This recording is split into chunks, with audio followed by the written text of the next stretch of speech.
नमस्कार, अरुणाचल समाचार में आपका स्वागत है। मैं हूं शोभा। बुलेटिन में सबसे पहले देखते हैं मुख्य समाचार।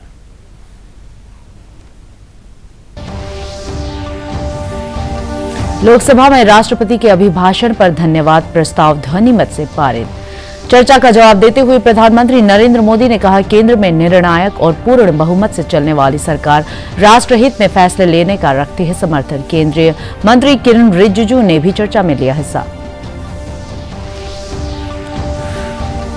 राज्यपाल डॉक्टर बी.डी. मिश्रा ने लेफ्टिनेंट जनरल पद से रिटायर्ड हुए शांतनु दयाल को अरुणाचल प्रदेश राज्य लोक सेवा का अध्यक्ष, रिटायर्ड कर्नल कोच तारी नेरिस्ट के प्रोफेसर प्रदीप लिंगफा और राष्ट्रीय बाल अधिकार आयोग की पूर्व सदस्य रोजी ताबा को सदस्य पर नियुक्त को दी मंजूरी।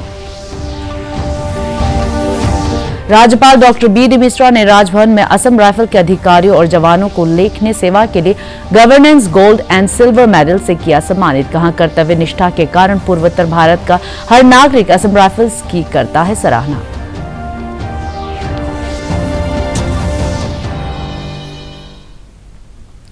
लोकसभा में आज राष्ट्रपति के अभिभाषण पर धन्यवाद प्रस्ताव ध्वनिमत से पारित हो गया। धन्यवाद प्रस्ताव पर चर्चा का जवाब देते हुए प्रधानमंत्री नरेंद्र मोदी ने कहा कि केंद्र में एक निर्णायक और पूर्ण बहुमत से चलने वाली सरकार राष्ट्रहित में फैसले लेने का समर्थन रखती है। प्रधानमंत्री ने कहा कि राष्ट्रपति के अभिभाषण में संकल्प से सिद्धि तक की यात्रा का बहुत बढ़िया तरीके से खांचा खींचा गया है। प्रधानमंत्री ने बताया कि तुर्की और सीरिया में आए विनाशकारी भूकंप के बाद भारत द्वारा चलाए जा रहे राहत और बचाव अभियान को ऑपरेशन दोस्त का नाम दिया गया है।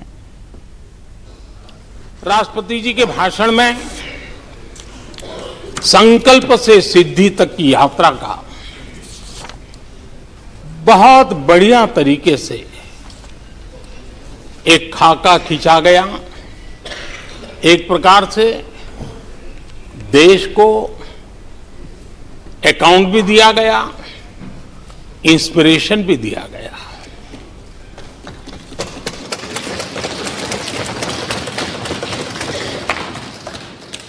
आदरणीय अध्यक्ष जी, यहां पर सभी माननीय सदस्यों ने इस चर्चा में हिस्सा लिया। हर किसी ने अपने अपने आंकड़े दिए, अपने अपने तर्क दिए और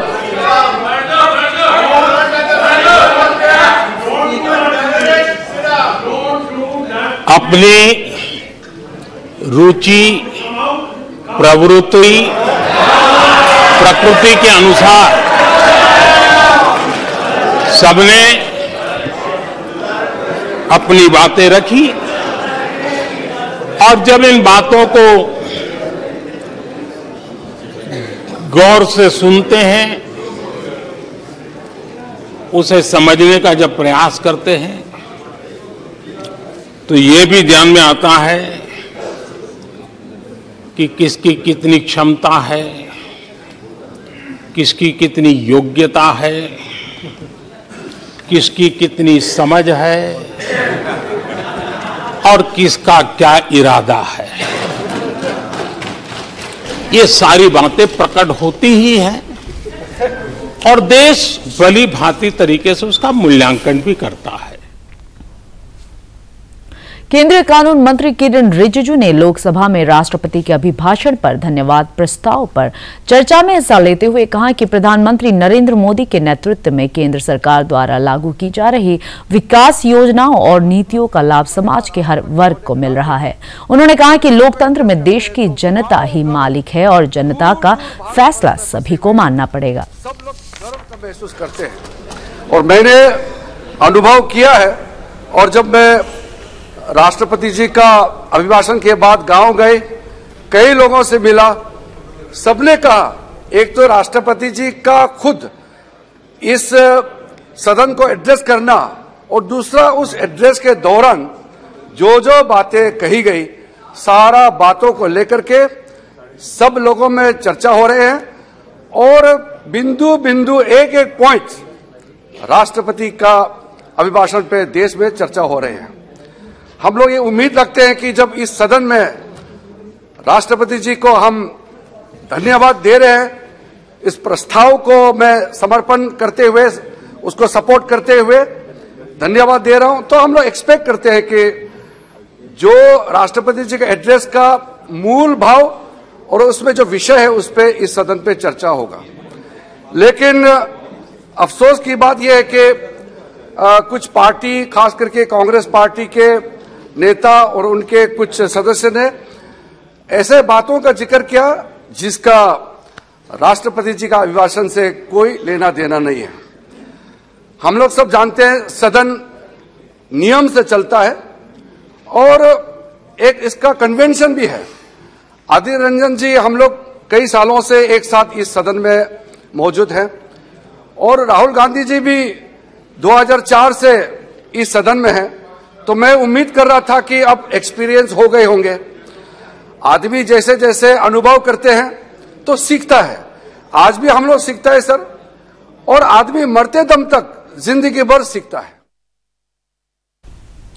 राज्यपाल डॉक्टर बी.डी. मिश्रा ने अरुणाचल प्रदेश लोक सेवा आयोग के नए अध्यक्ष और 3 सदस्यों की नियुक्ति को मंजूरी दे दी है। पिछले वर्ष लेफ्टिनेंट जनरल पद से रिटायर्ड हुए शांतनु दयाल को अरुणाचल प्रदेश लोक सेवा का अध्यक्ष, रिटायर्ड कर्नल कोज तारी, नियरिस्ट के प्रोफेसर प्रदीप लिंगफा और राष्ट्रीय बाल अधिकार आयोग की पूर्व सदस्य रोजी ताबा को सदस्य नियुक्त किया गया है। एपीपीएससी के चेयरमैन पद के लिए 18 और सदस्यों पद के लिए 58 आवेदन प्राप्त हुए थे। राज्यपाल जल्द ही आयोग के नए अध्यक्ष और सदस्यों को शपथ दिलाएंगे। गौरतलब है कि एपीपीएससी पेपर लीक मामले के कारण अध्यक्ष और 3 सदस्यों ने अपने पद से इस्तीफा दे दिया था और इसी के साथ नए सिरे से आयोग के गठन का रास्ता साफ हो गया है।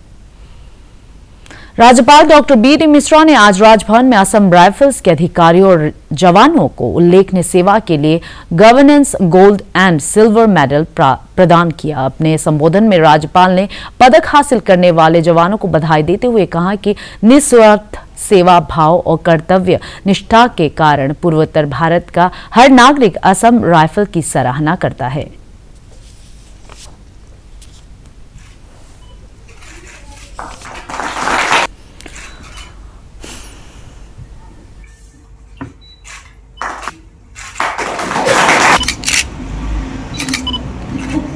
मैं इतने मेरिटोरियस, इतने बहादुर, इतना अच्छा काम करने वाले आसाम राइफल के इन अवार्ड विनर्स को मैंने अवार्ड दिया, उनको मैं हार्दिक बधाई देता हूं। और मैं यह भी कहता हूं कि ये उनकी जो एक्सेम्पलरी करेज है, उनका परफॉर्मेंस है, उसके वजह से हम आसाम राइफल को एक बहुत हाई स्टीम में देखते हैं। हमको उन पर गर्व है। तो ये जो इनकी एक स्टैचू है 2.5 की, वो इतनी मार्मिक है और इतना शो करता है कि कितने डेडिकेटेड ये लोग हैं। उसमें एक सोल्जर है, एक बच्चे को अपने शोल्डर पर लिया हुआ है और एक लेडी उनके साथ चल रही है। ये डेडिकेशन को शो करता है और इससे बड़ी सर्विस कोई हो नहीं सकती है। मैं हमेशा ये सोचता हूं कि नॉर्थ ईस्टर्न रीजन में इनका जो योगदान है हर चीज में बहुत ही उम्दा है, बहुत अच्छा है। मैं इन सब लोगों को साधुवाद देता हूं, इनकी मैं प्रशंसा करता हूं और मैं ये प्रार्थना करता हूं ईश्वर से कि हमेशा भविष्य में भी ये लोग इसी तरीके से अच्छा काम करते रहे। एक बार फिर मैं सभी अवार्ड विनर्स को बधाई देता हूं और उनके ऑफिसर्स को मैं कॉम्प्लीमेंट देता हूं कि वो अपनी बटालियन को, अपने ट्रुप्स को अच्छा लीड कर रहे हैं। ईटानगर के मेयर तामे फासांग ने आज राजधानी क्षेत्र के गोहपुर में निर्माणाधीन ईटानगर नगर निगम के कार्यालय का दौरा किया। उन्होंने कहा कि नगर निगम की गतिविधियों को प्रभावी तरीके से चलाने के लिए नए भवन का निर्माण कार्य प्राथमिकता से पूरा किया जा रहा है। उन्होंने लोगों से राजधानी क्षेत्र में स्वच्छता को बनाए रखने के लिए और विकास कार्यों में सहयोग की अपील की।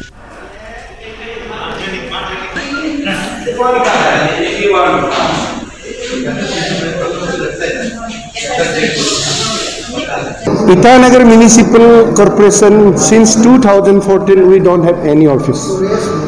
कार्यालय नहीं होने की वजह से हम कार्यक्रम नहीं कर सकता है. हम पब्लिक सेवा करने के लिए to as to the people of Itanagar हमको कार्यालय चाहिए. तो आज सुबह जो संगठन ने हमको सवाल किया कि ऑफिस क्यों शिफ्ट किया जा रहा है, ये तो बड़ा ही अजीब सवाल है. मेरा मुताबिक ऑफिस था ही नहीं है. ऑफिस हम लोग बना पाया ये बड़ी बात है. It's not me only who has constructed this office. This has come up because of all system. इतना सुंदर सा ऑफिस आ गया.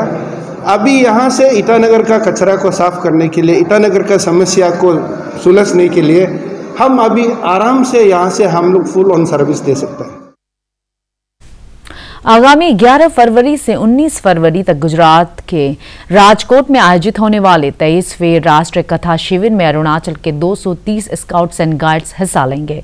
इस संबंध में मंगलवार को ईटानगर राजधानी क्षेत्र के नाहरलगन में स्थित भारत स्काउट्स एंड गाइड्स के राज्य मुख्यालय में आयोजित एक कार्यक्रम में अरुणाचल प्रदेश के शिक्षा मंत्री ताबा तेदिर और माध्यमिक शिक्षा निदेशक मार्केन कादो सहित कई अधिकारी और राष्ट्र कथा शिविर में हिस्सा लेने वाले स्काउट्स एंड गाइड मौजूद थे. शिक्षा मंत्री ने चयनित प्रतिभागियों को बधाई देते हुए कहा कि यह देश के विभिन्न राज्यों की संस्कृति के बारे में जानने और अपनी संस्कृति को प्रदर्शित करने का सुनहरा अवसर है. गुजरात में जा रहे हैं, उन सब की मेरी तरफ से बहुत बहुत शुभकामनाएं and wish happy journey. And वो सब उस शिविर में कुछ अच्छी चीज़ राष्ट्र भावना सीख के आए और देश के लिए कैसे सेवा करें उसकी भावना सीख के आए. और हमारे अरुणाचल के बारे में वहाँ जितने भी भारतवर्ष से बच्चे आएंगे उनको अरुणाचल के बारे में बताना और अरुणाचल अभिन्न अंग भारतवर्ष है उनके बारे में उन लोगों को बताना है.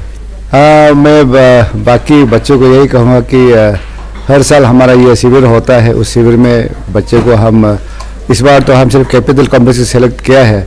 अगले बार हम पूरे जितना भी हमारे ज़िला है उनसे हम सेलेक्ट करके सब हर ट्राइब से बच्चों को इस राष्ट्र कथा शिविर में भेजेंगे. आप लोगों को हर समय अपने आप को ख्याल रखना है.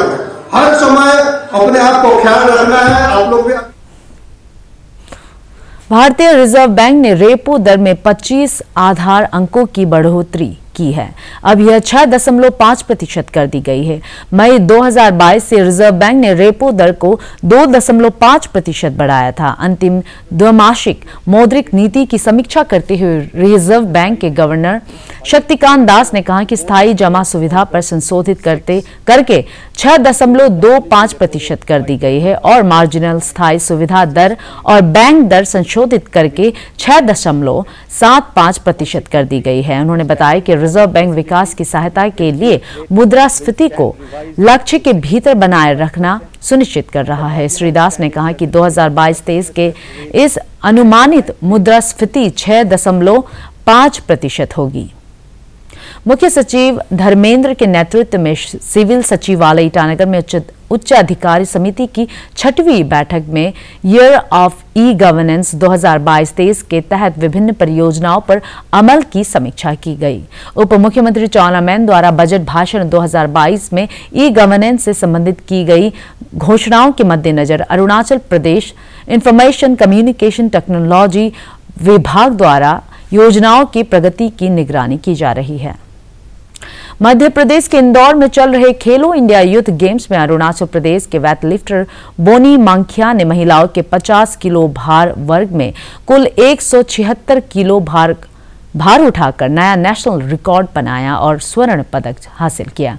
उन्होंने स्नैच में 74 किलोग्राम और क्लीन एंड जर्क में 102 किलोग्राम भार उठाया, जबकि शंकर लापुंग ने पुरुषों के 61 किलोग्राम भार वर्ग में कुल 248 किलोग्राम वजन उठाकर स्वर्ण पदक हासिल किया. वहीं अरुणाचल प्रदेश के वेटलिफ्टर मार्कियो तारियो ने 67 किलोग्राम भार वर्ग में रजत पदक और बेंगिया तानी ने कांस्य पदक जीता.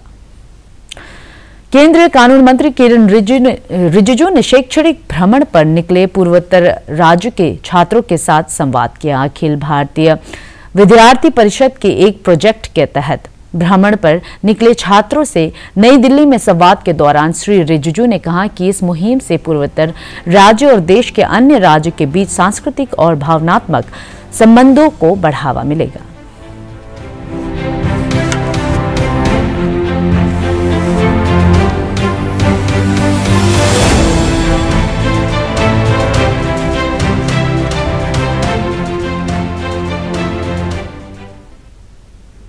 भाजपा की ईटानगर जिला इकाई का जिला मंडल कार्यकारिणी की बैठक जोलांग के न्योकुम ग्राउंड में हुई मंगलवार को। इस बैठक में भाजपा की जिला इकाई के अध्यक्ष तार सोपिंग, जिला प्रभारी तागिन सिक्का, स्थानीय विधायक तेची कासो, मेयर तामे फासांग सहित कई पदाधिकारी मौजूद थे। इस बैठक में आर्थिक और राजनीतिक प्रस्ताव पारित किए गए। सरकार की योजनाओं का लाभ सभी वर्ग के लोगों को सुनिश्चित करने के लिए जन जागरूकता पर जोर दिया गया। पास हो चुका है और स्टेट लेवल में भी पास हुआ और इसको हम लोग जो मंडल लेवल में, डिस्ट्रिक्ट लेवल में इसका हम लोग पास करने का कोशिश कर रहा हूँ और अभी पास हो गया। और मीटिंग शायद बीजेपी का जो नियम है उस नियम को हम लोग फॉलो अप करने का और कर रहा हूँ और आगे भी करते जाऊँगा। ईटानगर वाला जो है और स्टेट का जो सरकार जो है उनका देख रेख के लिए अभी से शोर दूर में एकदम लगा हुआ है, मतलब बहुत जोरों से लगा हुआ है, वो आगे लगा रहेगा। और उन लोग का आने का अगर पक्का है, उनका वेलकम करने के लिए अरुणाचल वाला ने एकदम खास तौर में अच्छा इंतजाम करेगा। This is a BJP district executive member meeting. What we normally do, BJP party, this is our routine system. Normally people call BJP only goes with meeting only, but BJP built, BJP blooming, BJP is shining because of these meetings only. So without meeting nothing is possible, no success is possible. That way we have a national executive member last month, then immediately we had our state executive member there along on 27th and last 28th. Now today we are having a district executive member. Normally in district executive member what we do is that we used to pass some resolutions what we had in a national level, and subsequently after national level we go in a state level, it will be in a district level, then down the line we have mandal level and BLC level, we do like this. So there also in addition we call an economic regulation, even in political regulation. See in our system we Arunachal Pradesh के ग्रामीण विकास मंत्री Bamang Felix ने तेजू में मन्नू माई और सन्नू माई स्व सहायता समूहों के सदस्यों के साथ बातचीत की। अपने एक ट्वीट में श्री फेलिक्स ने कहा कि स्व सहायता समूहों के माध्यम से स्थानीय महिलाओं की पारंपरिक कला और हुनर का उपयोग करते हुए उन्हें आत्मनिर्भर बनाने के साथ ही जनजातीय उत्पादों को प्रोत्साहन देने की दिशा में उल्लेखनीय प्रगति हुई है। लोअर सुबनसिरी जिले के स्कूली शिक्षा उप निदेशक DDSE ताबिया चौबीन ने ब्लॉक एजुकेशन ऑफिसर्स के साथ 3 फरवरी से चल रहे अरुण बोर्ड की 5 और 8 की परीक्षाओं को लेकर आज 02 ब्लॉक याजली के एग्जाम सेंटर्स का निरीक्षण किया। उन्होंने सभी हितधारकों से परीक्षा केंद्र का दौरा करने का आग्रह किया।